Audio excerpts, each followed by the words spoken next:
menjawab Pak Iyun dulu bahwa yang namanya ASN itu otaknya bagaimana bisa diperiksa atau tidak. Lu itu sudah dilakukan oleh Mbak Ria ini. Ya, kita lakukan sejak 3 tahun yang lalu ya di ASN di salah satu instansi di Jogja ini. Ya meskipun yang paling akurat ya seperti Prof. tadi bilang, bisa nggak sih orang itu diketahui apa yang ada dalam pikirannya? Kalau itu pertanyaannya, jawabannya adalah definitely yes, tidak bisa. Bahkan minyak itu belum muncul, mesin itu sudah tahu duluan. Makanya yang namanya sekarang itu kita sudah paham bahwa free will itu tidak ada. Kehendak bebas itu tidak ada. Bahkan sebelum keinginan kita itu terekspresi, di otak kita itu sudah ada aktivitas yang menghasilkan keinginan itu sendiri. Dan alat-alat pemeriksaan sekarang itu bisa menangkap 50 nanodetik lebih cepat daripada keinginan itu sendiri sebelum itu muncul. Jadi manusia itu tidak punya free will, kehendak bebas itu tidak ada. Gitu. Nah, ini kan kalau ini diterapkan kan merombak hukumnya, dirombak bahwa kita nggak punya free will gitu. Jadi kalau pertanyaannya Pak Yun tadi apakah ASN itu bisa dilihat? Ya, kalau kita menggunakan alat seperti functional MRI digabung dengan EEG digabung dengan CAT scan hasilnya begitu. Tetapi di Jogja ini sejak 3 tahun yang lalu sudah dilakukan mengekstrapolasikan hasil pemeriksaan ini dengan pemeriksaan klinis konvensional. Dalam hal ini kita memeriksa dilakukan parameter-parameter yang ada dari TKMI, tes kesehatan mental Indonesia, terus kemudian tes kecerdasan sosial dan tes kecerdasan emosi. Dari situ kita bisa mendapatkan sekitar 800 parameter yang bisa diekstrapolasikan. Sebetulnya ya memang sih kalau dilihat specificity dan kepekaannya itu 85%, 89% dari pemeriksaan yang langsung tadi. Jadi ini pemeriksaan tidak langsung. Jadi kalau pertanyaannya bisa gitu. Hanya saja pertanyaan saya, standarnya yang dipakai itu standar yang mana? Seperti ya, ini cerita. Buria ini ngejar saya itu sampai ke Tokyo itu cuman mau tanda tangan bukunya yang pertama yang mengenai apa namanya netizen itu, bahwa dibilang netizen Indonesia itu tidak sopan. Itu kan sopan santun menurut orang Barat, gitu ya. Jadi sopan santun itu pun sendiri ada standarnya gitu. Jadi orang-orang Eropa, orang-orang Barat, orang Jepang yang kesopanannya itu tidak sama dengan kesopanan orang Indonesia, menganggap orang Indonesia tidak sopan gitu. Ya, misalnya tanya agamamu apa, itu sangat tidak sopan itu. Ya, kamu sudah sembahyang apa belum? Itu tidak sopan di sana, gitu ya. Jadi standar sopan santun itu juga berbeda. Jadi waktu itu ya saya bilang ini standar kesopanannya sopanan mana itu. Kalau di Jepang emang nggak sopan. Di Eropa memang tidak sopan, nah di Indonesia itu harus itu. Keharusan, sesuatu yang tidak sopan itu di sini harus itu. Jadi standar kesopanannya berbeda.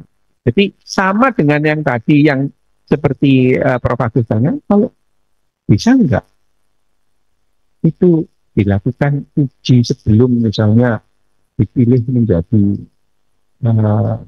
kepala daerah gitu. Ya sudah Prof gitu. Sudah calon itu mengikuti yang namanya MMPI. Dari hasil MMPI itu kelihatan gitu. Ini psikopat apa enggak itu kelihatan sudah gitu. Ya, tapi yang melarang siapa gitu. Aturan-aturannya yang belum ada. Jadi menindaklanjuti temuan-temuan objektif kesehatan itu follow up-nya yang belum siap. Atau ya memang berbeda lah. Kalau di sebuah negara sana strict, kalau tingkat apa namanya apa namanya itu psikopatnya di level sekian dilarang gitu ya, ada. Tapi kan harus ada perangkat undang-undangnya yang melarang. Itu jawaban untuk Pak Yuyun dan Prof. yang pertama tentang goodwill gitu ya. Ya, secara sains itu tidak ada sih goodwill atau evil will itu ya tidak ada. Ya, baik buruk itu dalam sains itu tidak ada. Alam semesta ini sebenarnya tidak ada loh baik buruk itu. Coba ya, kalau misalkan saya sering yang saya pakai contoh itu misalkan harimau ketemu anak cujang gitu. Terus harimaunya memang nggak boleh makan. Harimau makan anak cujang apa dia terus punya niat jelek? Ya nggak bisa, orang memang makanannya daging, disuruh makan bayam nggak bisa harimau itu. Jadi alam semesta ini yang ada, tidak ada baik buruk dalam alam semesta, dalam sains itu tidak ada. Sains tidak mengenal baik dan tidak mengenal buruk. Sains itu bebas nilai. Nah, kalau dalam tataran sains terapan, seperti obsesinya Mbak Ria ini, gitu, yang kalau diskusi berdua kita berantem soal itu. Saya cenderung berpegang pada sains. Sebenarnya Mbak Ria itu sains terapan. Begitu sains diterapkan sebagai teknologi, nah, jadi dia itu punya potensi untuk menjadi baik atau buruk. Untuk kepentingan manusia. Ya tadi, harimau ketemu kambing, yang terjadi ya kambingnya dimakan. Apakah dengan demikian harimaunya jahat? Yang enggak. Gitu. Terus kambingnya bilang gini masa, kan sebagai sesama binatang kita harus saling menghormati. Nah ini apa namanya kambing libertarian. Nah goodwill, kalau dinilai bahwa goodwill itu ada apa tidak, ya kalau goodwill itu bisa enggak sih niat itu terus kemudian diperiksa tuh ya kita tadi terus. Hanya saja ya yang namanya goodwill itu punya ukuran sendiri. Goodnya sini sama goodnya sono itu beda. Saya berkali-kali memberikan disclaimer bahwa yang namanya Jepang itu tidak lebih bagus dari Indonesia. Enggak. Kita cuma beda aja. Bedanya apa? Jepang tertib, kita enggak. Itu bedanya. Beda. Gitu. Apakah kehidupan itu harus tertib? Kecoa itu enggak tertib jutaan tahun bertahan hidup. Kecoa. Nah, itu yang seringkali saya dengan kalau dalam diskusi di warung kopi berselisih saya sama Mbak Ria ini karena saya ya sudahlah pendekatannya beda. Saya pendekatan sains dan saya juga tidak netral gitu. Jadi kalau ngomong soal netralitas, saya itu nggak bisa netral. Saya berpegang pada objektivitas. Loh, jadi saya membela. Jadi saya nggak netral. Saya juga berpegang pada objektivitas. Jadi saya kalau soal netralitas, ya kita nggak bisa netral. Ya, dalam berpolitik pun akhirnya saya juga nggak netral. Kalau netral saya nggak milih. Nah, saya membela objektivitas. Nah, bagaimana otak kita itu tidak bisa netral seperti ini? Bahwa goodwill itu terus kemudian latihan, iya ini. Menurut ukuran-ukuran dalam satu populasi. Latihan. Yang jadi persoalan adalah kita kepingin Jepang, tapi mendidik dan mengasuh gaya Pakistan. Loh ya nggak bisa. Kita harus menerima konsekuensi mengasuh dan mendidik gaya Pakistan, ya menghasilkan Taliban. Tidak mungkin kita mendidik gaya Taliban menghasilkan komunitas Nederland, nggak mungkin.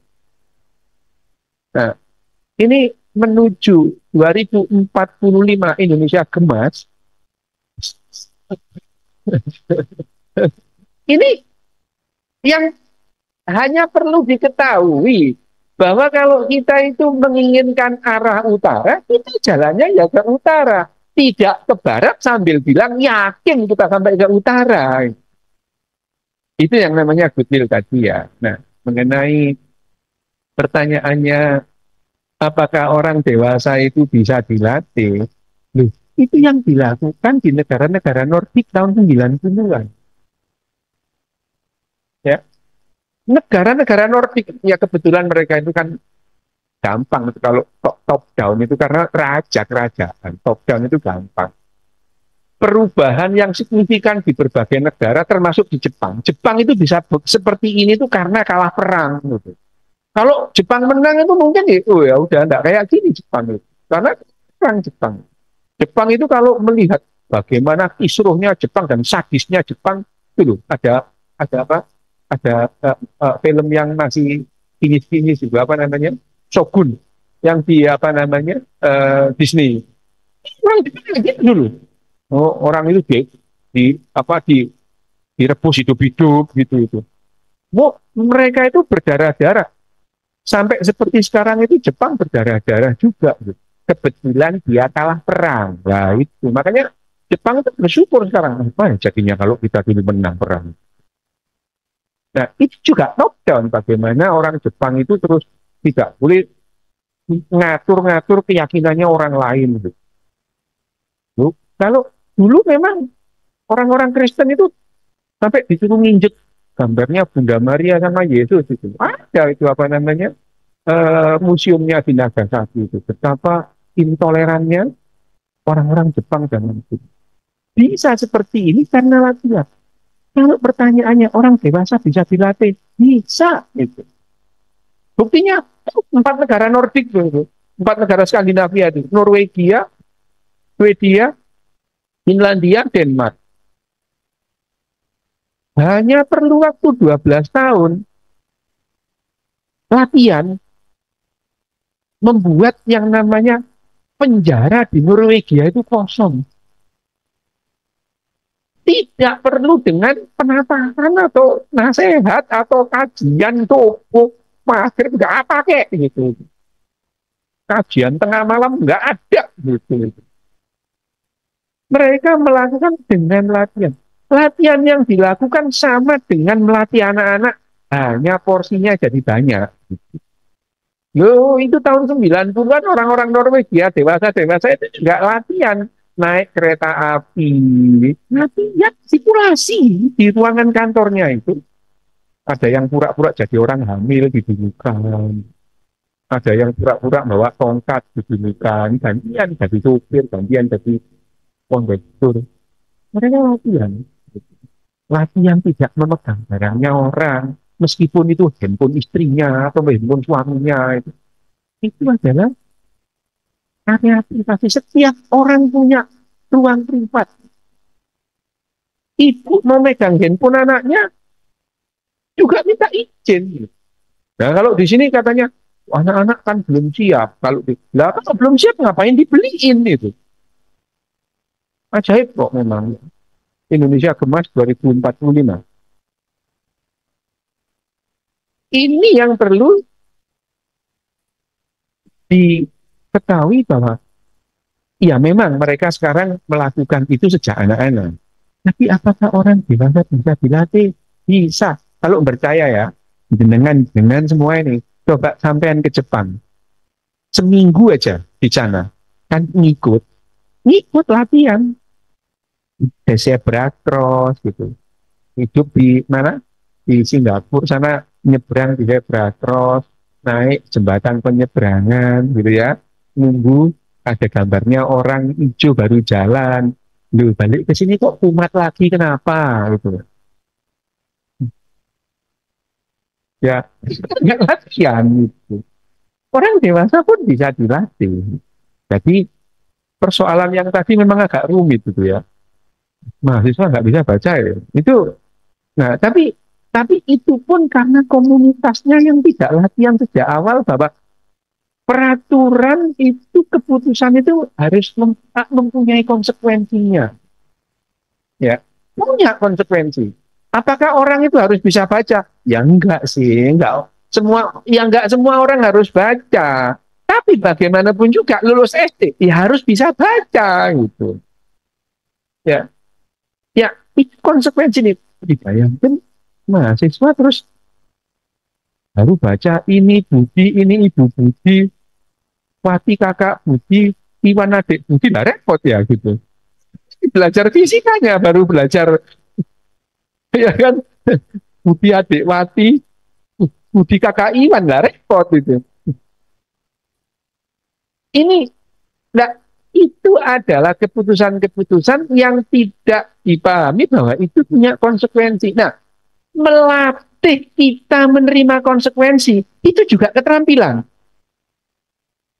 Keterampilan bahwa kita dilatih untuk bisa menerima konsekuensi. Latihannya apa? Latihan berpikir logis, latihan berpikir rasional, dilatih gitu. Kalau dari kecil kita ditekankan bahwa tidak ada yang tidak mungkin, sampai kapanpun kita tidak bisa berpikir rasional. Loh, yang tidak mungkin itu banyak Pak Le. Gitu. Kita melempar sebuah dadu, keluar angka 9, mungkin enggak? Iya, enggak mungkin meskipun kamu sembahyang 7 hari 7 malam. Tapi kalau kita ditekankan, tidak ada yang tidak mungkin. Lah, ya sudah. Nah, ini juga bagian dari latihan. Bahwa kita harus bisa menerima konsekuensi. Itu latihan. Bahwa yang namanya apakah orang dewasa bisa dilatih? Bisa.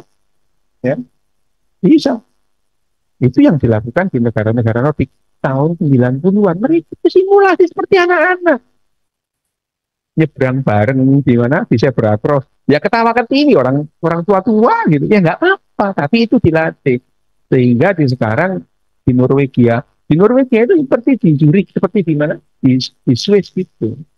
Ada aplikasi untuk beli tiket gitu. Kalau sewaktu-waktu ada inspeksi dilihatkan tiketnya. Tapi nggak pernah ada inspeksi itu dilakukan di kereta, di bus. Gitu. Tapi otomatis saja beli. Kalau di sini bangkrut kali aplikasinya kalau nggak di.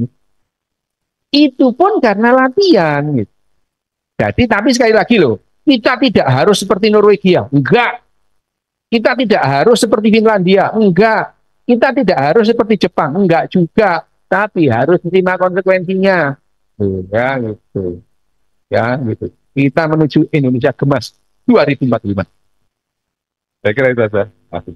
Saya tambahin sedikit bahwa yang disampaikan Prof. Agus tadi poinnya adalah yang terjadi di negara-negara yang kemudian bertransformasi. Gitu ya. Kalau kita kayaknya lebih senang pakai kata revolusi. Gitu. Ya kan, revolusi mental. Gitu. Itu memang jargon-jargon yang di sini seksi. Gitu. Masyarakat Skandinavia itu bertransformasi dari tahun 90-an. Masyarakat Jepang juga gitu, gara-gara MacArthur. Makanya MacArthur itu dianggap kayak Tuhan gitu tuh, sama orang Jepang. Itu karena yang mengubahnya ya MacArthur itu. Mengubah seperti itu. Jadi mereka saling menghormati. Gitu. Kalau dulu yang namanya, kalau melihat itu, filmnya Shogun itu, ini film Shogun ini agak tidak cocok dengan bukunya. Nggak cocok dengan bukunya. Jauh lah dari buku, melenceng dari bukunya. Tapi ini lebih Jepang ketimbang bukunya itu sendiri gitu. Bukunya James Clavell tentang Shogun itu tidak Jepang-Jepang amat itu. Tapi film Shogun ini Jepang banget gitu ya. Jalan-jalannya, bungkuknya itu. Kalau zaman dulu memang tidak mungkin orang abad-abad ke-4-15 terus bilang anjing san gitu, tidak ada ya, anjing sama gitu ya. Ini memang Jepang gitu. Ya, memang Jepang gitu. Nah, tapi kita melihat bagaimana orang Jepang itu sebenarnya kayak gitu. Nah, bagaimana orang Jepang itu dulu sangat terobsesi untuk mencari jalan kematian dengan terhormat. Setiap hari yang dipengin itu adalah mati terhormat, ini gimana? Itu Jepang dalam waktu ribuan tahun. Tapi sekarang Jepang bertransformasi, terobsesi untuk hidup saling menghormati. Kalau dia mencari jalan kematian terhormat, sekarang mencari jalan kehidupan saling menghormati. Loh, ini bertransformasi. Latihan. Bukan gara-gara kajian. Latihan. Latihan dilatih dari kecil. Nah, sampai orang tua itu, oh, buang barang itu diambil, terus kemudian, ya, Ada orang Indonesia yang buang barang, orang orang Jepangnya itu ngambil barang, terus kemudian dibak sampah, terus dia yang bungkuk, bilang maaf. Coba, kalau nggak orang gila mana ada gitu. Dia ngambil, buangin barangnya orang, terus dia yang bungkuk gitu. Maksudnya jangan sampai kamu itu tersinggung gitu. Sebetulnya yang gila yang siapa coba gitu. Ukurannya beda. Tapi Jepang seperti itu karena kebetulan pandai desain. Jadi yang memang sih kehidupan ini tidak relevan. Kalau kita mencari relevansi yang kita temukan paradoks. Ya. Negara-negara Skandinavia itu juga kebetulan aja ada belokan-belokan sejarah gitu. Belokannya sejarah yang disampaikan oleh Prof tadi itu. Kapan yang namanya Korea itu terus kemudian menemukan titik baliknya terus kemudian bisa nyaingi Jepang. Olimpiade 88. Olimpiade. Sebelumnya itu Korea itu nggak punya bahan untuk ngalahin Jepang itu nggak punya. Gitu. Mereka dendamnya sama Jepang, mereka budaknya iya gitu. Iya itu dendam. Tapi titik baliknya bagaimana Korea itu menemukan momennya itu, ya nggak sengaja itu. Pada saat Korea itu mengadakan Olimpiade balik tuan rumah, mendadak aja dia punya modal. Ini bisa dijual apa? Informasi. Gitu. Wah, sejak saat itu Korea itu seperti orang gila. Barang-barang Eropa dibongkar, bikin persis gitu ya. Barang Jepang dibongkar, bikin persis. Mereka menjual bahwa yang namanya mereka itu paham bahwa yang membiayai Olimpiade itu ternyata bukan IOC. Yang biayai siapa? Semua yang nonton. Pembaca koran, pemirsa TV gitu. Itu biayai Olimpiade.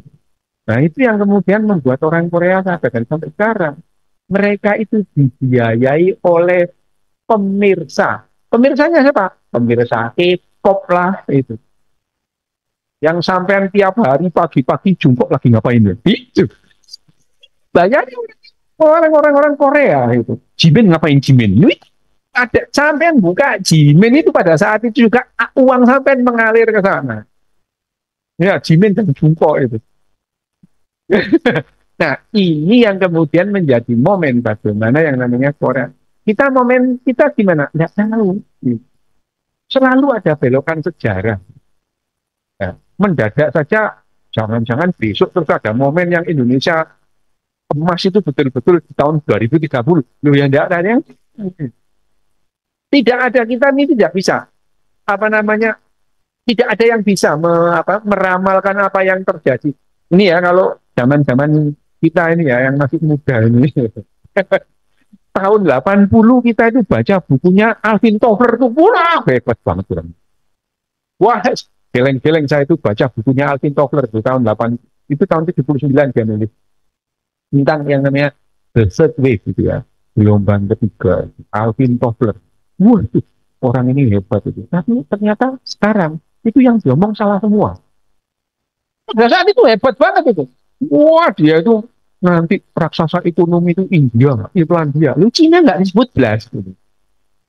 Ya, wah, nggak disebut. Karena ya belokan sejarahnya Cina itu pada saat tragedi Tiananmen itu. Belok Cina itu mendadak aja jadi kayak sekarang ini. Meskipun ya awalnya sudah disiapkan secara tidak sengaja oleh Deng. Deng itu nggak sengaja kayak gitu. Tidak ada pikiran Deng itu. Sekarang itu Cina itu ya namanya tetap komunis namanya, tapi ekonomi berjalan liberal. Itu belokan sejarah juga. Jadi ya mudah-mudahan aja ada belokan sejarah di Indonesia itu. Seperti kita ini kan mengaku Pancasilais gitu ya, Prof ya. Saya ini Pancasilais loh. Wong saya itu penataran P4 400 jam nggak lulus kok. 400 jam nggak lulus. Sampai disuruh ke BP7 pusat sana gitu. Nggak lulus saya ini. Loh, saya ini bukannya tidak sembuh, saya itu Pancasila itu bagus, ya bagus gitu ya. Bagi saya ya bingung gitu. Simulasi P4 dulu kan ada ya, Bro. Simulasi P4 itu. Sayangnya simulasi P4 itu adalah simulasi nyocot. Kita tuh simulasi itu lagi cocok, bukan simulasi bagaimana menjalani Pancasila sehari-hari gitu kayak nyebrang jalan gitu enggak. Simulasinya itu pakai dadu, kayak main monopoli gitu ya, terus mengambil kartu kesempatan. Bagaimana kalau kita di jalan menemukan orang tua terus kemudian sedang membawa beban gitu. Terus kita jawab, alasannya apa? Sesuai dengan sila Pancasila, sila ketiga gitu. Itu simulasinya. Bukan terus kita ke pasar bantuin orang tua, enggak. Kita itu buka kartu kartu kesempatan dana umum gitu itu. Terus kemudian kalau kita menemukan itu gitu. Ya, kalau oh ya itu adalah simulasi P4. Jadi simulasi nyocot gitu. Nah, jadi ya karena simulasinya simulasi nyocot, ya nggak ada transformasi gitu. Kalau dilatih beneran itu ya ada transformasi. Hanya saja keputusan-keputusan itu top down dan itu tidak pernah ada di sini. Baik, kita lanjut ya. Eh, di ruang grup, apakah ada yang ingin raise? Pak Yuyun?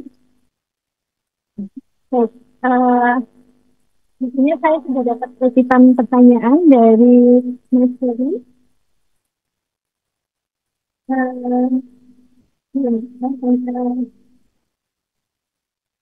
Dari Pak Ferry Anggoro, penuaan mempengaruhi fungsi otak.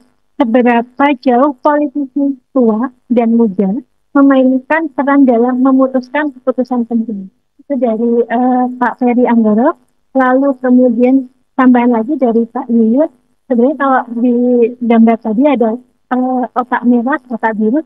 Kira-kira politisi kita atau ASN kita itu gimana? Gimana? Terus kemudian Uh, itu saja ya untuk termin yang kedua, materi. Otak merah sama otak biru gitu ya. Itu sebetulnya kemarin itu kita tuh sama Mbak Ria itu warnanya apa ini gitu. Ini nanti kalau dibilang merah sama biru atau merah sama kuning nanti itu sama partai bukan maksudnya bukan itu.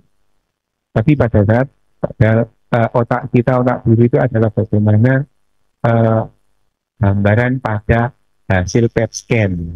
Gitu. Jadi hasil PET scan itu merah dan biru memang gitu ya, antara merah dan biru dan kuning gitu, jadi hijau gitu. Nah, uh, pada pada area-area yang mendrive bagaimana kita memandang politik dan moral itu, aktivitasnya itu menuju ke warna merah ketimbang biru. Kalau biru itu lebih tidak aktif, sehingga membayangkan bagaimana uh, individu-individu yang lebih pro status quo, gitu, yang konservatif tadi, itu memang lebih ke arah biru. Sementara individu yang pro perubahan tadi itu ke arah merah. Ya seperti saya nih selalu cenderung pro status quo gitu. Terus dengan objektivitasnya. Karena bagi saya revolusi itu harganya mahal. Gitu. Bagi saya loh ya, itu kalau bagi orang lain beda. Itu yang namanya merah dan biru tadi. Nah, kalau bagaimana otak beregenerasi otak kan mengalami degenerasi kalau tua. Apakah ada bedanya antara otak orang tua dan otak anak muda itu dalam mengambil keputusan-keputusan politik? Ya, ya betul. Tapi faktor pengalaman itu juga variabel yang lain. Jadi orang-orang muda itu cenderung melakukan perubahan itu, dan orang-orang tua itu cenderung ngerem itu. Ya, itu ya memang seperti itu karena ada faktor-faktor lain. Loh, sampai kan tidak mengalami tahun 65, tahun 98 yang muda-muda kan nggak lihat Prof ya. Oh, kita kan loh, kita dulu nyanyi genjer-genjer aja digiring ke dulu loh betul gitu tahun 80 nyanyi genjer-genjer digiring ke Kodim gitu. Di kum gitu ya. Selamat karena saya cucunya Mbah gitu. Karena iya gitu aja. Itu adalah bagaimana pengalaman itu mempengaruhi keputusan juga. Bukan hanya pengetahuan. Jadi keputusan-keputusan kita sehari-hari itu, meskipun lebih diwarnai oleh keputusan-keputusan emosi, tapi keputusan emosi itu penting untuk dilatih. Keputusan emosi itu penting untuk dilatih. Dilatih itu apa? Supaya tidak terlalu sering membajak rasionalitas. Terima kasih.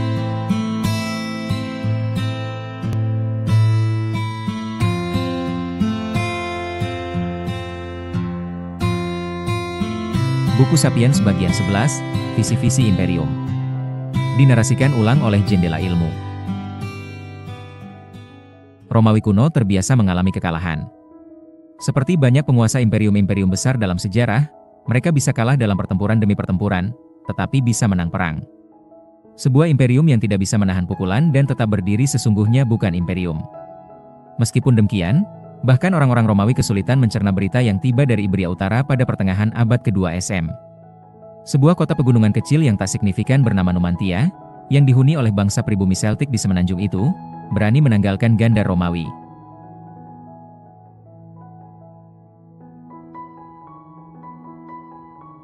Roma, pada masa itu, tak terbantahkan sebagai penguasa seluruh lembah Mediterania, menumpas Imperium Makedonia dan Seleucid, menundukkan kota-kota megah Yunani, dan meluluhlantakkan Carthage menjadi puing-puing. Orang-orang Numantia tak memiliki apa-apa kecuali cinta mereka yang gigih pada kemerdekaan dan tanah airnya yang tidak nyaman. Meskipun demikian, mereka memaksa legiun demi legiun menyerah atau mundur teratur sebagai pecundang. Akhirnya, pada 134 SM, kesabaran Romawi habis. Senat memutuskan untuk mengirim Scipio Aemilianus, jenderal paling terkemuka di Roma dan orang yang telah meratakan Carthage, untuk menangani orang-orang Numantia. Dia diberi pasukan besar berkekuatan lebih dari 30.000 tentara.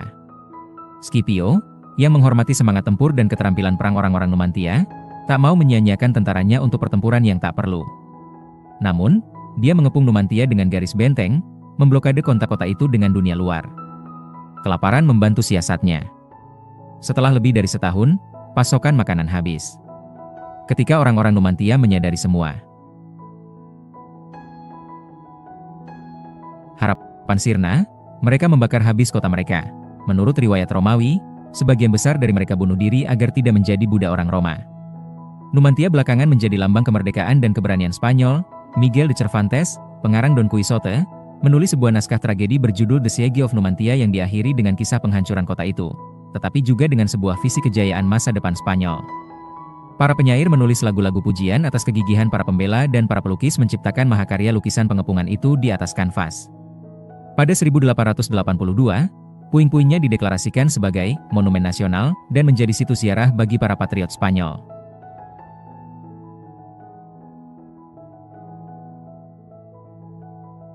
Pada 1950-an dan 1960-an, buku komik paling populer di Spanyol bukanlah Superman dan Spiderman. Mereka mengisahkan petualangan El Jabato, seorang pahlawan imajiner Ibria kuno yang perang melawan para penindas dari Roma. Orang-orang Numantia kuno bagi Spanyol masa kini adalah puncak heroisme dan patriotisme, menyediakan keteladanan bagi kaum muda negara itu. Meskipun demikian, para patriot Spanyol memuji orang-orang Numantia dalam bahasa Spanyol, bahasa Roman yang merupakan keturunan dari Latinnya Scipio. Orang Numantia berbicara bahasa Celtic yang kini sudah mati. Cervantes menulis The Siege of Numantia dalam naskah Latin, dan drama itu mengikuti model-model artistik Yunani Romawi, Graeco Roman.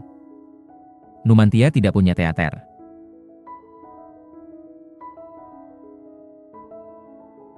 Para patriot Spanyol yang mengagumi heroisme Numantia juga cenderung pengikut loyal Gereja Katolik Roma. Jangan lewatkan kata terakhirnya. Gereja yang pemimpinnya masih duduk di Roma dan yang Tuhannya lebih menyukai dipuja dalam bahasa Latin. Demikian pula, hukum Spanyol modern lebih berasal dari hukum Romawi. Politik Spanyol dibangun di atas fondasi-fondasi Romawi, dan makanan serta arsitektur Spanyol berutang jauh lebih besar pada warisan Romawi ketimbang pada warisan Celtic Iberia. Benar-benar tak ada yang tersisa dari reruntuhan Numantia. Bahkan, kisahnya sampai kepada kita hanya berkat tulisan-tulisan para sejarawan Romawi. Kisah itu dikemas untuk sesuai dengan selera halayak Romawi yang sangat menikmati kisah-kisah kaum barbar pencinta kebebasan. Kemenangan Roma atas Numantia begitu sempurna sehingga para pemenang mengkooptasi memori bangsa yang dihancurkannya. Ia bukan jenis cerita kita. Kita suka melihat penantang menang. Namun, tidak ada keadilan dalam sejarah. Sebagian besar budaya masa lalu cepat atau lambat jatuh dimangsa oleh angkatan perang imperium yang tak kenal belas kasih, yang mengirim mereka menuju kemusnahan. Imperium-imperium juga pada akhirnya jatuh, tetapi mereka cenderung meninggalkan warisan yang kaya dan awet.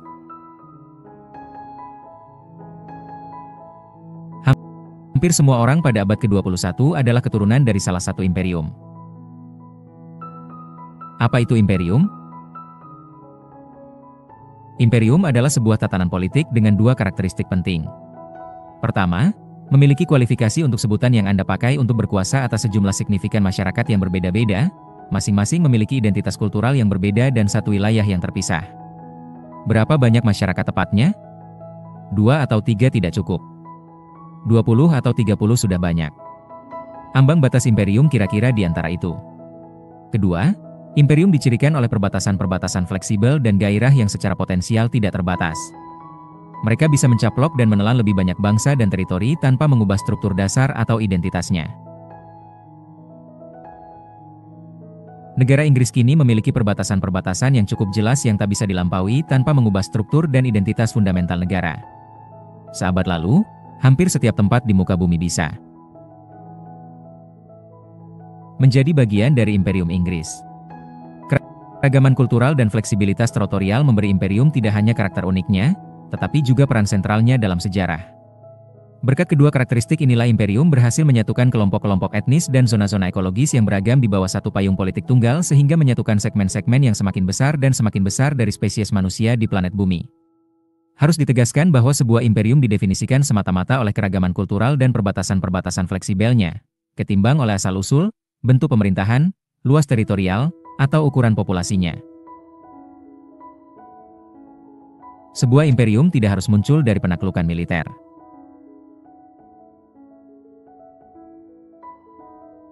Imperium Athena mulai hidup sebagai sebuah liga sukarela, dan Imperium Habsburg lahir dalam ikatan perkawinan, yang dikokohkan dengan rangkaian aliansi-aliansi perkawinan yang cerdik. Tidak pula imperium harus dikuasai oleh seorang kaisar otokratik. Imperium Inggris, imperium terbesar dalam sejarah, diperintah dengan sebuah demokrasi. Imperium-imperium demokratis lain, atau sekurang-kurangnya republikan, termasuk Belanda, Prancis, Belgia, dan Amerika, di samping imperium-imperium pramodern Novgorod, Roma, Carthage, dan Athena. Ukuran juga sungguh tidak penting. Imperium bisa mungil. Imperium Athena pada masa kejayaannya jauh lebih kecil daripada ukuran dan populasi Yunani masa kini. Imperium Aztec lebih kecil dari Meksiko saat ini. Namun, keduanya tetap imperium, sedangkan Yunani modern dan Meksiko modern bukan imperium karena Athena dan Aztec secara perlahan menguasai beberapa puluh bahkan ratusan negara yang berbeda, sedangkan Yunani maupun Meksiko tidak. Athena mencaplok lebih dari 100 negara kota yang sebelumnya merdeka, sedangkan Imperium Aztec, jika kita mempercayai catatan pajaknya, menguasai 371 suku dan masyarakat yang berbeda. Bagaimana dulu bisa terjadi, memerah sebuah bunga rampai manusia ke dalam teritori sebuah negara modern yang sederhana? Itu bisa terjadi karena pada masa lalu ada lebih banyak bangsa berbeda di dunia, masing-masing memiliki populasi kecil dan menduduki teritori yang lebih kecil dari bangsa umumnya masa kini. Wilayah antara Mediterania dan Sungai Yordan, yang kini berjuang untuk memuaskan ambisi-ambisi hanya dua bangsa, yang bisa dengan mudah diakomodasi beberapa puluh kali negara, suku, kerajaan kecil, dan negara kota. Imperium adalah salah satu alasan utama reduksi drastis keragaman manusia. Mesin penggerak imperium pelan-pelan melenyapkan karakteristik-karakteristik unik banyak bangsa, seperti Numantia, menyatukan mereka menjadi kelompok-kelompok baru dan lebih besar. Imperium-imperium jahat. Pada masa kita, imperialis menempati urutan kedua di bawah fasis dalam leksikon kata-kata umpatan politik. Kritik kontemporer terhadap imperium umumnya memiliki dua bentuk. 1. Imperium tidak bisa bekerja.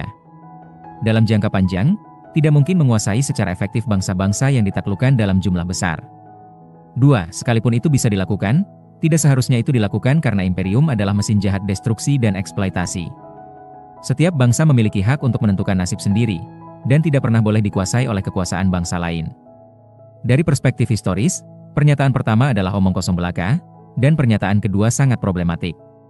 Yang benar adalah bahwa imperium telah menjadi bentuk paling umum di dunia dari organisasi politik selama 2500 tahun terakhir. Sebagian besar manusia dalam 2,5 milenium ini hidup dalam imperium-imperium. Imperium juga merupakan bentuk pemerintahan yang sangat stabil. sebagian besar imperium telah mengalami betapa sangat mudahnya menundukkan pemberontakan. Secara umum, imperium-imperium itu diruntuhkan hanya oleh invasi eksternal atau oleh perpecahan dari dalam elit yang berkuasa. Sebaliknya, bangsa-bangsa yang ditaklukkan tidak memiliki catatan selama ratusan tahun. Yang umum terjadi, bangsa-bangsa itu pelan-pelan dicerna oleh imperium yang menaklukkannya, sampai kultur-kultur khas mereka menyeruak.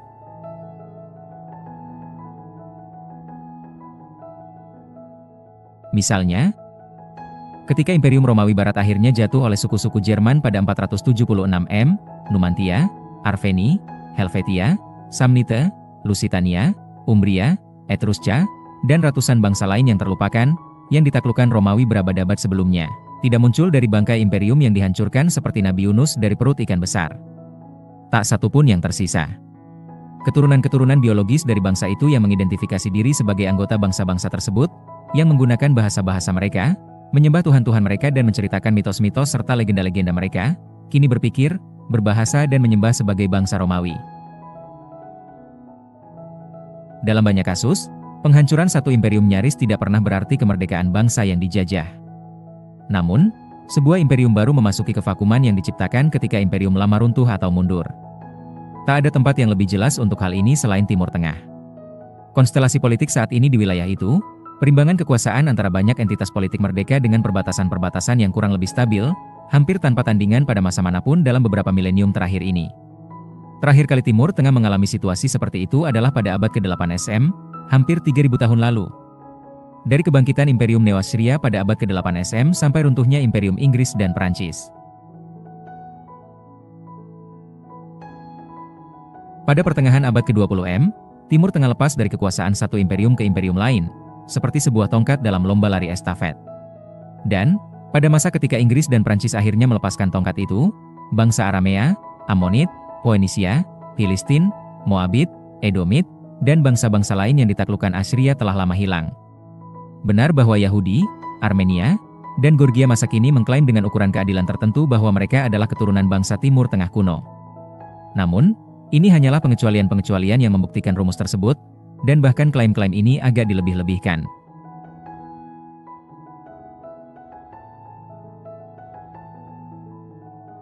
Tak perlu dijelaskan bahwa praktik-praktik politik, ekonomi, dan sosial Yahudi modern, misalnya, memiliki utang jauh lebih besar kepada imperium-imperium yang menguasainya pada masa 2 milenium ketimbang pada tradisi-tradisi kerajaan kuno Yudea. Kalau saja Raja Daud muncul dalam sinagog ultra-ortodoks Yerusalem masa kini, dia pasti benar-benar terperangah melihat bangsa Yahudi berpakaian ala Eropa Timur, berbahasa salah satu dialek Jerman, Yiddish, dan tiada henti bertengkar tentang makna teks Babilonia, Talmud. Dulu tidak ada sinagog, berjilid-jilid Talmud, bahkan gulungan-gulungan Taurat pada masa Yudea kuno. Membangun dan mempertahankan sebuah imperium biasanya membutuhkan pembantaian kejam populasi besar dan penindasan brutal terhadap siapapun yang tersisa. Panduan imperium standar mencakup perang, perbudakan, deportasi, dan genosida. Ketika Romawi menginvasi Skotlandia pada 83 M, mereka menemui perlawanan sengit dari suku-suku Kaledonia setempat, dan beraksi dengan menghamparkan sampah di atas negara itu. Sebagai balasan atas tawaran perdamaian Romawi, Panglima Chalgacus menyebut orang-orang Romawi, kaum bajingan dunia, dan mengatakan, pencurian, pembantaian, dan perampokan mereka gunakan sebagai alas bagi nama imperium, mereka menciptakan gurun dan menyebut itu perdamaian. Akan tetapi, ini tidak berarti bahwa imperium tidak meninggalkan apapun yang bermakna dalam kemunculannya. Menghitamkan semua imperium dan mengingkari semua warisan imperium sama saja dengan menolak sebagian besar budaya manusia. Elit-elit imperium menggunakan keuntungan dari penaklukan untuk mendanai tidak hanya angkatan perang dan benteng, tapi juga filosofi, seni, keadilan, dan amal. Tak bisa dimungkiri bahwa satu bagian signifikan dari prestasi-prestasi kultural kemanusiaan sesungguhnya ada berkat eksploitasi terhadap populasi-populasi yang ditaklukkan itu.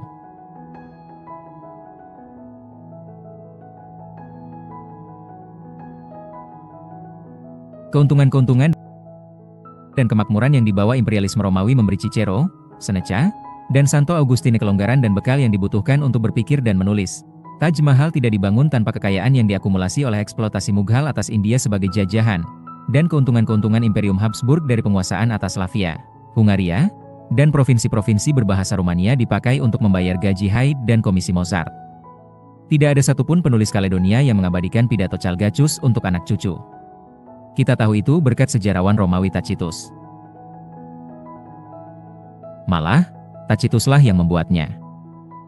Sebagian besar ahli kini sepakat bahwa Tacitus tidak hanya menciptakan pidato itu, tetapi juga menciptakan karakter Chalgacus, sang panglima Kaledonia, untuk menjadi corong bagi apa yang dia dan kalangan atas Romawi lainnya pikirkan tentang negara mereka sendiri. Demi kebaikanmu sendiri.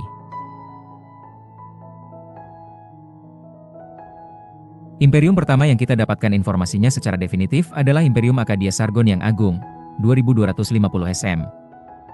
Sargon memulai karir sebagai Raja Kish, sebuah negara kota kecil di Mesopotamia.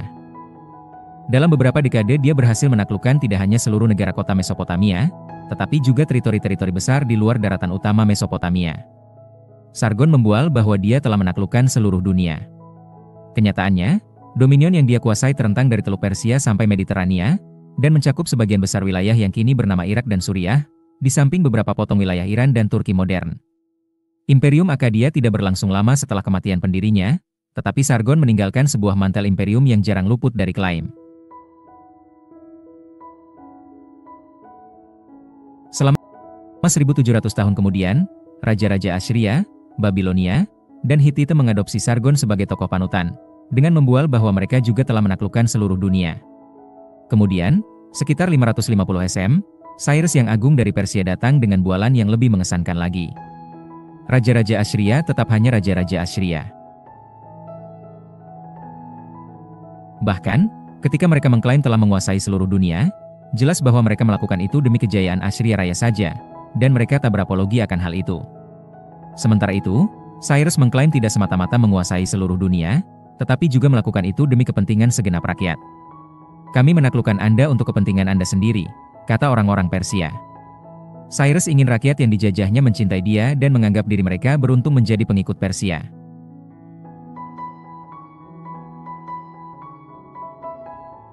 Contoh paling terkenal dari upaya inovatif Cyrus untuk mendapatkan persetujuan bangsa yang berada di bawah kekuasaan imperiumnya adalah titahnya bahwa orang-orang Yahudi buangan di Babilonia diizinkan pulang ke kampung halamannya, Judea, dan membangun kembali kuil mereka. Dia bahkan menawarkan mereka bantuan finansial. Cyrus tidak melihat dirinya seorang raja Persia yang berkuasa atas bangsa Yahudi. Dia juga raja orang Yahudi sehingga bertanggung jawab atas kesejahteraan mereka. Perasaan menguasai seluruh dunia untuk kepentingan seluruh penghuninya itu mencengangkan. Evolusi telah menjadikan Homo sapiens, seperti mamalia sosial lainnya, makhluk xenofobia. Sapiens secara naluri membagi manusia dalam dua golongan, kita dan mereka. Kita adalah orang-orang seperti Anda dan saya, yang bahasa, agama, dan kebiasaannya sama. Kita semua bertanggung jawab atas sesama, tetapi tidak bertanggung jawab atas mereka. Kita selalu berbeda dari mereka, dan tak berutang apapun kepada mereka. Kita tidak ingin melihat satupun dari mereka ada di teritori kita, dan kita tidak peduli pada sedikit pun apa yang terjadi pada teritori mereka. Mereka bahkan nyaris bukan manusia. Dalam bahasa bangsa Dinka di Sudan, Dinka berarti rakyat. Rakyat yang bukan Dinka, bukanlah rakyat. Musuh bebuyutan Dinka adalah Nuer. Apa arti kata Nuer dalam bahasa Nuer? Artinya adalah rakyat yang asli. Ribuan kilometer dari gurun Sudan, di tanah es yang membeku di Alaska dan bagian timur Laut Siberia, hidup bangsa Yupik. Apa arti Yupik dalam bahasa Yupik? Artinya, rakyat yang sejati. Bertolak belakang dengan keeksklusifan etnis ini, ideologi imperium dari Cyrus dan sesudahnya cenderung menjadi inklusif dan meliputi semua.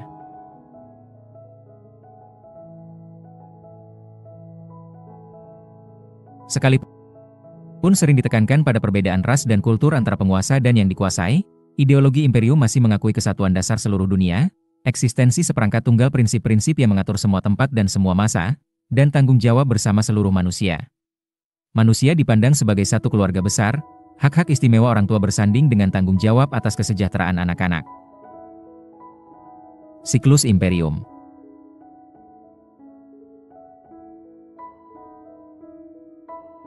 Visi baru imperium ini bergulir dari Cyrus dan orang-orang Persia ke Alexander yang Agung, dan dari dia ke raja-raja Helenistik, para kaisar Romawi, para khalifah Muslim, dinasti-dinasti India dan akhirnya bahkan ke para perdana menteri Soviet dan presiden-presiden Amerika.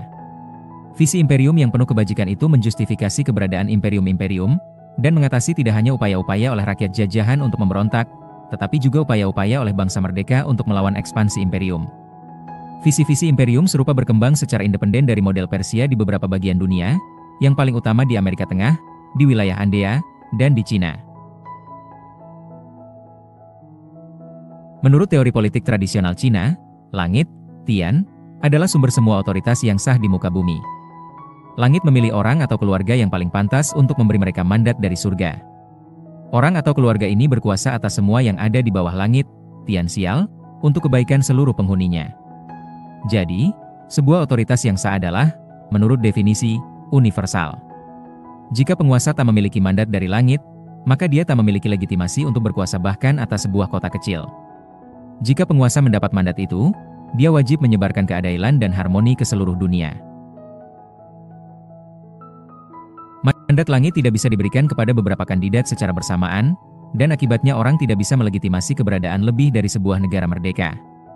Kaisar pertama Imperium Cina Bersatu, Qin Shi Huangdi, membual bahwa, di keenam penjuru arah, alam semesta, segalanya milik kaisar dimanapun ada jejak kaki manusia, tidak ada satupun yang menjadi jajahan, imperium. Kebaikannya bahkan menjangkau sapi dan kuda. Tidak ada seorang pun yang tidak mendapatkan manfaatnya. Setiap manusia selamat di bawah atapnya sendiri. Dengan demikian, dalam pemikiran politik Cina serta memori historis Cina, periode imperium dipandang sebagai masa keemasan keteraturan dan keadilan. Bertolak belakang dengan pandangan modern barat bahwa sebuah dunia yang adil tersusun atas negara-negara bangsa terpisah, di Cina periode-periode fragmentasi politik dipandang sebagai abad-abad gelap kekacauan dan ketidakadilan. Persepsi ini memiliki pengaruh jauh bagi sejarah Cina. Setiap kali imperium runtuh, teori politik dominan memancing kekuatan-kekuatan agar tidak menyerah pada pemerintahan-pemerintahan independen yang remeh, tetapi mengupayakan reunifikasi. Cepat atau lambat upaya-upaya ini selalu berhasil. Ketika mereka menjadi kita. Imperium-imperium memainkan peranan menentukan dalam menyatukan banyak kultur kecil menjadi kultur-kultur besar yang lebih sedikit. Ide-ide, bangsa-bangsa, benda-benda, dan teknologi menyebar lebih mudah dalam perbatasan-perbatasan sebuah imperium ketimbang dalam sebuah wilayah yang terfragmentasi secara politik. Cukup sering, imperium-imperium itu sendirilah yang secara sengaja menyebarkan ide-ide, institusi-institusi, kebiasaan-kebiasaan, dan norma-norma. Satu alasannya adalah untuk menjadikan hidup lebih mudah bagi mereka sendiri. Sulit untuk menguasai sebuah imperium yang di dalamnya setiap distrik kecil memiliki seperangkat hukum sendiri, bentuk tulisan sendiri, bahasa sendiri, dan uang sendiri. Standarisasi adalah anugerah bagi para kaisar. Alasan kedua yang sama pentingnya mengapa imperium-imperium secara aktif menyebarkan kultur bersama adalah untuk meraih legitimasi. Sekurang-kurangnya sejak masa-masa Cyrus dan Qin Shi Huangdi, imperium-imperium menjustifikasi tindakan-tindakan mereka, entah itu pembangunan jalan atau pertumpahan darah, sebagai sesuatu yang perlu untuk menyebarkan sebuah kultur superior, yang dari sana pihak yang ditaklukkan mendapatkan manfaat bahkan lebih besar daripada penakluknya. Manfaat-manfaat itu terkadang menonjol penegakan hukum, perencanaan kota, standarisasi berat dan ukuran, dan terkadang patut dipertanyakan, pajak, wajib militer, penyembahan kaisar. Namun, sebagian besar elit imperium meyakini dengan sepenuh hati bahwa mereka bekerja demi kesejahteraan umum seluruh penghuni imperium. Kelas penguasa Cina memperlakukan negara-negara tetangga dan jajahan-jajahan asing sebagai barbar merana, yang kepada mereka imperium harus membawa manfaat dari budaya. Mandat dari langit dianugerahkan kepada kaisar tidak dalam rangka mengeksploitasi dunia, tetapi dalam rangka mendidik kemanusiaan. Orang Romawi juga menjustifikasi dominion mereka dengan mengatakan bahwa mereka menganugerahi kaum barbar dengan perdamaian, keadilan, dan perbaikan. Orang-orang liar Jerman dan orang-orang Gaul yang terkurung hidup dalam kemelaratan dan kebodohan sampai orang-orang Romawi menjinakkan mereka dengan hukum, membersihkan mereka dalam rumah pemandian umum, dan memperbaiki mereka dengan filosofi. Imperium Maurya pada abad ketiga SM menetapkan misinya untuk mendiseminasi ajaran-ajaran Buddha ke dunia yang bodoh. Para khalifah muslim menerima mandat ilahi untuk menyebarkan wahyu Nabi, secara damai jika memungkinkan, tetapi dengan pedang jika diperlukan. Imperium Spanyol dan Portugis memproklamasikan bahwa bukan kekayaan yang mereka cari di Hindia dan Amerika, melainkan pembimbingan kepada agama yang benar. Matahari tidak pernah terbenam dalam misi Inggris untuk menyebarkan Injil kembar liberalisme dan perdagangan bebas. Soviet merasa tergugah untuk mengabdi demi memfasilitasi pawai historis yang tak terelakkan dari kapitalisme menuju kediktatoran utopia proletar. Banyak orang Amerika sekarang memandang bahwa pemerintahan mereka memiliki kewajiban moral untuk membawakan kepada negara-negara dunia ketiga manfaat demokrasi dan hak asasi manusia, sekalipun jika kebaikan-kebaikan ini dihadirkan dengan rudal-rudal jelajah dan pesawat-pesawat tempur F-16. Ide-ide yang disebarkan imperium jarang merupakan kreasi eksklusif elit penguasa. Karena visi imperium cenderung universal dan inklusif, maka relatif mudah bagi para elit imperium untuk mengadopsi ide-ide, norma-norma, dan tradisi-tradisi dari manapun yang mereka temukan, ketimbang patuh secara fanatik pada satu tradisi tunggal yang sempit.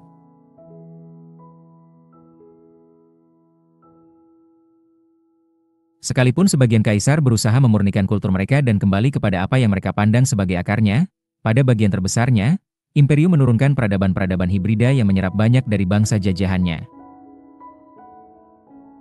Kultur Imperium Romawi hampir sepadan ke-Yunanian dan ke-Romawiannya. Kultur Imperium Abbasiyah adalah sebagian Persia, sebagian Yunani, sebagian Arab. Kultur Imperium Mongolia adalah tiruan Cina. Dalam Imperium Amerika Serikat, seorang presiden berdarah Kenya bisa mengunyah pizza sambil menonton film favoritnya, sebuah film epos Inggris tentang pemberontakan Arab melawan Turki. Bukan percampuran kultural ini yang membuat proses asimilasi kultural lebih mudah bagi yang ditaklukkan. Peradaban imperium bisa dengan mudah menyerap banyak kontribusi dari berbagai bangsa yang ditaklukkan, tetapi hasil hibrida masih asing bagi mayoritas besar imperium. Proses asimilasi sering menyakitkan dan traumatik. Tidak mudah untuk melepaskan tradisi lokal yang dikenal dan dicintai, sebagaimana sulit dan beratnya memahami dan mengadopsi sebuah kultur baru. Lebih buruk lagi, bahkan ketika bangsa jajahan berhasil mengadopsi kultur imperium, itu butuh waktu beberapa dekade, kalau bukan berabad-abad, sampai elit imperium menerimanya sebagai bagian dari kita. Generasi-generasi antara penaklukan dan penerimaan ditinggalkan kedinginan. Mereka sudah kehilangan kultur lokal yang dicintai, tetapi mereka belum dibolehkan untuk mengambil bagian yang sama dari dunia imperium. Sebaliknya, kultur adopsi mereka terus memandang mereka sebagai barbar. Bayangkanlah seorang Iberia yang berkualitas baik hidup seabad setelah jatuhnya Numantia. Dia berbahasa asli dialek Celtic dengan kedua orang tuanya, tetapi sudah sempurna menguasai Latin, dengan hanya sedikit aksen karena dia membutuhkannya untuk menjalankan bisnis dan berhubungan dengan pejabat. Dia memanjakan selera istrinya dengan pernak-pernik hiasan rumit, tetapi sedikit jengkel karena dia, seperti perempuan-perempuan lokal lainnya, mempertahankan cita rasa relik Celtic ini. Dia akan lebih senang kalau istrinya mengadopsi kesederhanaan perhiasan yang bersih yang dikenakan istri gubernur Romawi. Dia sendiri mengenakan tunik Romawi dan, berkat kesuksesannya sebagai pedagang ternak, berkat keahliannya yang mumpuni tentang seluk-beluk hukum Romawi, dia mampu membangun sebuah villa bergaya Romawi. Meskipun demikian, walau dia mampu melafalkan buku 3 Georgi karya Virgil dengan penuh perasaan, orang Romawi masih memperlakukan dia sebagai semi-barbar. Dia menyadari dengan frustrasi bahwa dia tidak pernah mendapatkan penunjukan sebagai pejabat pemerintah, atau salah satu dari kursi amfiteater yang sangat bagus. Pada akhir abad ke-19, banyak orang India terdidik diajari pelajaran yang sama oleh tuan-tuan Inggris mereka. Salah satu anekdot terkenal menceritakan tentang seorang India ambisius yang menguasai seluk-beluk bahasa Inggris, mengambil pelajaran tari ala barat, dan bahkan terbiasa makan dengan pisau dan garpu. Berbekal etiket baru itu, dia bepergian ke Inggris, belajar hukum di Universitas London, dan menjadi seorang pengacara yang cakap. Namun, ahli hukum muda berkostum jas. Dan dasi itu diturunkan dari kereta api di sebuah koloni Inggris di Afrika Selatan karena ngotot ingin naik kereta kelas 1. Bukannya duduk di kelas 3, tempat orang-orang kulit berwarna seperti dia harus naik. Namanya adalah Mohandas Karamchand Gandhi. Dalam sejumlah kasus, proses-proses akulturasi dan asimilasi pada akhirnya melabrak pembatas antara pendatang baru dan elit lama. Yang ditaklukkan tidak lagi memandang imperium sebagai sistem penjajahan asing, dan penakluk memandang jajahan mereka setara dengan mereka. Para penguasa dan yang diperintah sama-sama memandang mereka sebagai kita. Semua jajahan Romawi pada akhirnya, setelah berabad-abad kekuasaan imperium, dianugerahi kewarganegaraan Roma. Orang-orang non-Romawi bangkit untuk menduduki jabatan puncak di Korps Perwira Legiun Romawi dan ditunjuk menjadi anggota Senat.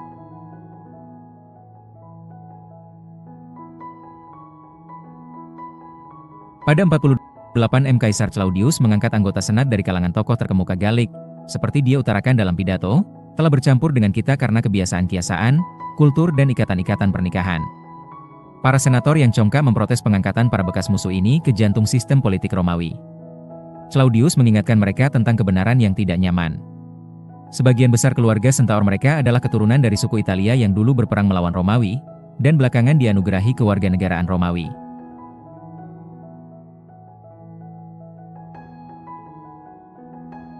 Malah, kata Kaisar mengingatkan, keluarganya sendiri berasal dari leluhur Sabine. 5 pada abad kedua M, Romawi diperintah oleh sebaris kaisar kelahiran Ibria, yang urat-urat nadinya mungkin dialiri paling sedikit beberapa butir darah Ibria lokal. Kekuasaan Trajan, Hadrian, Antonius Pus, dan Marcus Aurelius umumnya dipandang sebagai masa keemasan imperium. Setelah itu, seluruh bendungan etnis diruntuhkan. Kaisar Septimius Severus, 193-211, adalah keturunan keluarga Punik dari Libya. Algebalus, 218-222, adalah orang Suriah. Kaisar Philip, 244-249, mendapat julukan Philip si Arab. Para warga baru imperium mengadopsi kultur imperium Romawi dengan sesemangat itu sehingga selama berabad-abad dan bahkan beberapa milenium setelah runtuhnya imperium, mereka terus menggunakan bahasa imperium, meyakini Tuhan Kristen yang diadopsi oleh imperium dari salah satu provinsi Levantine, dan hidup dengan hukum imperium. Proses serupa terjadi di Imperium Arab. Ketika didirikan pada pertengahan abad ke-7 M, imperium itu didasarkan pada sebuah pemisahan tegas antara elit Arab Muslim dan bangsa-bangsa terjajah Mesir, Suriah, Iran, dan Berber, yang bukan Arab dan bukan pula Muslim. Banyak jajahan imperium berangsur-angsur mengadopsi keyakinan Muslim, bahasa Arab, dan sebuah kultur imperium hibrida. Elit Arab lama memandang kaum kaya baru ini dengan permusuhan mendalam, takut kehilangan status dan identitasnya yang unik. Para pemeluk baru yang frustrasi itu menuntut pembagian yang setara dalam imperium dan dalam dunia Islam. Pada akhirnya, mereka pun ikut. Orang-orang Mesir, Suriah, dan Mesopotamia semakin dipandang sebagai Arab. Bangsa Arab, pada gilirannya entah itu Arab autentik dari Arabia atau cetakan baru Arab dari Mesir dan Suriah, semakin didominasi oleh Muslim non-Arab, terutama oleh orang Iran, Turki, dan Berber. Sukses besar proyek Imperium Arab adalah budaya imperium yang diciptakannya diadopsi dengan sepenuh hati oleh banyak bangsa non-Arab, yang terus menjunjung tingginya, mengembangkannya, dan menyebarkannya, bahkan setelah imperium asalnya runtuh dan bangsa Arab sebagai satu kelompok etnis kehilangan dominion. Di Cina, sukses proyek imperium malah lebih tuntas. Selama lebih dari 2000 tahun, satu percampuran kelompok-kelompok etnik dan kultural yang pertama-tama disebut barbar sukses terintegrasi ke dalam kultur imperium Cina dan menjadi Cina Han, diambil dari nama Imperium Han yang menguasai Cina dari 206 SM sampai 220 M. Pencapaian puncak dari Imperium Cina adalah bahwa ia masih hidup dan memikat walaupun sulit untuk menyebutnya sebagai imperium kecuali di wilayah-wilayah terpencilnya, Tibet dan Xinjiang. Lebih dari 90% populasi Cina memandang diri mereka, dan dipandang oleh orang lain, sebagai Han. Kita bisa memahami proses dekolonisasi beberapa dekade terakhir ini dengan cara yang serupa.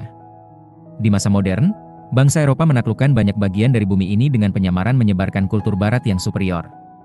Mereka juga begitu berhasil sehingga miliaran orang pelan-pelan mengadopsi bagian-bagian signifikan dari budaya itu. Orang India, Afrika, Arab, Cina, dan Maori belajar bahasa Prancis, Inggris dan Spanyol. Mereka mulai meyakini hak asasi manusia dan prinsip penentuan nasib sendiri, dan mereka mengadopsi ideologi-ideologi barat seperti liberalisme, kapitalisme, komunisme, feminisme, dan nasionalisme. Pada abad ke-20, kelompok-kelompok lokal yang telah mengadopsi nilai-nilai barat mengklaim kesetaraan dengan para penakluk mereka dari Eropa atas nama nilai-nilai ini. Banyak perjuangan anti-kolonial dilancarkan di bawah bendera penentuan nasib sendiri, sosialisme, dan hak asasi manusia, yang semua itu adalah warisan barat. Sebagaimana orang-orang Mesir, Iran, dan Turki mengadopsi dan mengadaptasi kultur imperium yang mereka warisi dari para penakluk dari Arab, demikian pula orang India, Afrika, dan Cina masa kini telah menerima banyak bagian dari kultur para bekas tuanya dari Barat, sambil berusaha mencetaknya sesuai dengan kebutuhan dan tradisi mereka. Orang baik dan orang jahat dalam sejarah.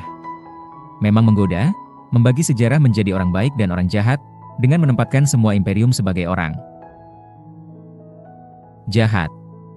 Lagi pula, hampir semua imperium ini didirikan dengan darah, dan mempertahankan kekuasaan mereka melalui penindasan dan perang. Meskipun demikian, kebanyakan budaya masa kini didasarkan pada warisan-warisan imperium. Jika imperium per definisi adalah jahat, lalu bagaimana dengan kita? Ada beberapa aliran pemikiran dan gerakan-gerakan politik yang berusaha menumpas kultur imperialisme manusia sehingga menyisakan apa yang mereka klaim sebagai peradaban autentik murni, tak ternoda oleh dosa. Ideologi-ideologi ini pada tingkat terbaiknya adalah naif. Pada tingkat terburuknya adalah kedok licik bagi nasionalisme dan kefanatikan yang kasar. Mungkin Anda bisa mengajukan sanggahan bahwa sebagian dari kultur-kultur yang muncul berlimpah pada awal sejarah yang tercatat murni, tak tersentuh dosa dan tak terkotori oleh masyarakat-masyarakat lain. Namun, sejak awal itu pun tak ada kultur yang bisa membuat klaim tersebut secara masuk akal, juga kultur yang ada di muka bumi saat ini. Semua kultur manusia paling tidak memiliki bagian yang merupakan warisan dari imperium-imperium atau peradaban-peradaban imperium. Dan tak ada pembedahan akademis maupun politis yang sanggup memisahkan warisan imperium tanpa membunuh pasiennya. Pikirkan, misalnya, tentang hubungan cinta benci antara Republik India masa kini dan Raja Inggris. Penaklukan oleh Inggris dan penjajahan India membunuh jutaan orang India, dan bertanggung jawab atas penghinaan terus-menerus serta eksploitasi ratusan juta lainnya. Meskipun demikian, bangsa India mengadopsi, dengan gairah para pemeluk baru, ide-ide barat seperti penentuan nasib sendiri dan hak asasi manusia, serta kecewa ketika Inggris menolak untuk menghidupkan nilai-nilai yang mereka deklarasikan sendiri dengan memberi pilihan kepada pribumi India, hak-hak setara sebagai jajahan Inggris atau kemerdekaan. Bagaimanapun, negara India modern adalah anak dari Imperium Inggris.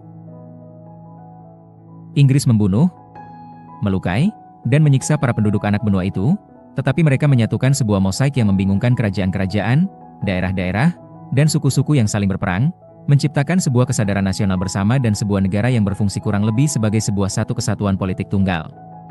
Mereka meletakkan fondasi bagi sistem yudisial India, menciptakan struktur pemerintahannya, dan membangun jaringan kereta api yang penting bagi integrasi ekonomi. Negara India merdeka mengadopsi demokrasi barat, dalam penjelmaan keinggrisannya, sebagai bentuk pemerintahan. Bahasa Inggris masih menjadi bahasa pemersatu, lingua franca, anak benua itu, sebuah bahasa netral yang bisa digunakan penutur asli Hindi, Tamil, dan Malayalam untuk berkomunikasi.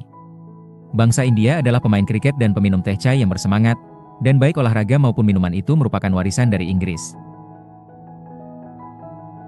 Perkebunan teh komersial tidak ada di India sampai pertengahan abad ke-19, ketika teh diperkenalkan oleh British East India Company.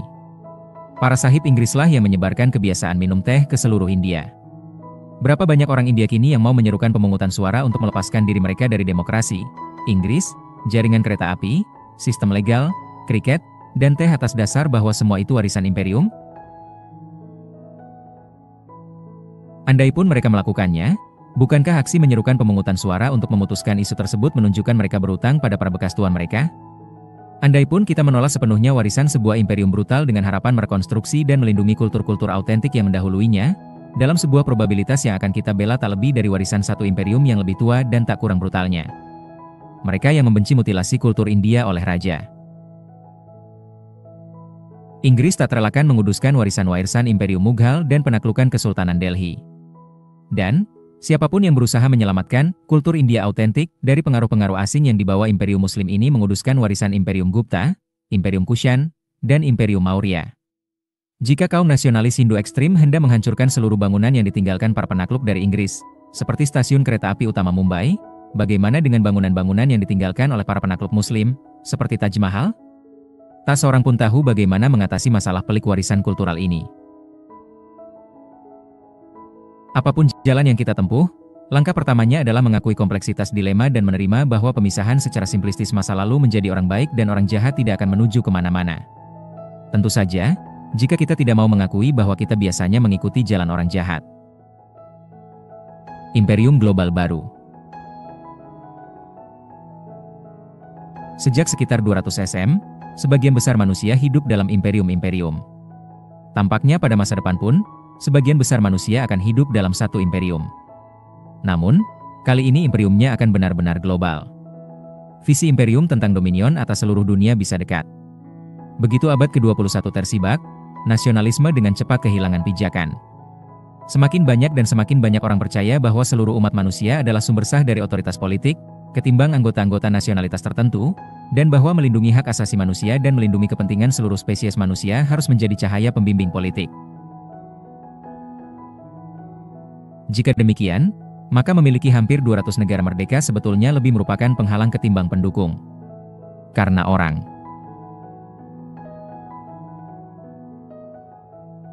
Swedia, Indonesia, dan Nigeria berhak atas hak asasi manusia yang sama, bukankah lebih sederhana untuk melindungi mereka dengan satu pemerintahan global tunggal? Munculnya problem-problem global yang esensial, seperti mencairnya gunung-gunung es, menggerogoti apapun legitimasi yang tersisa pada negara-negara bangsa merdeka. Tak ada negara berdaulat yang akan sanggup mengatasi pemanasan global sendirian. Mandat Cina dari langit diberikan oleh langit untuk mengatasi masalah umat manusia.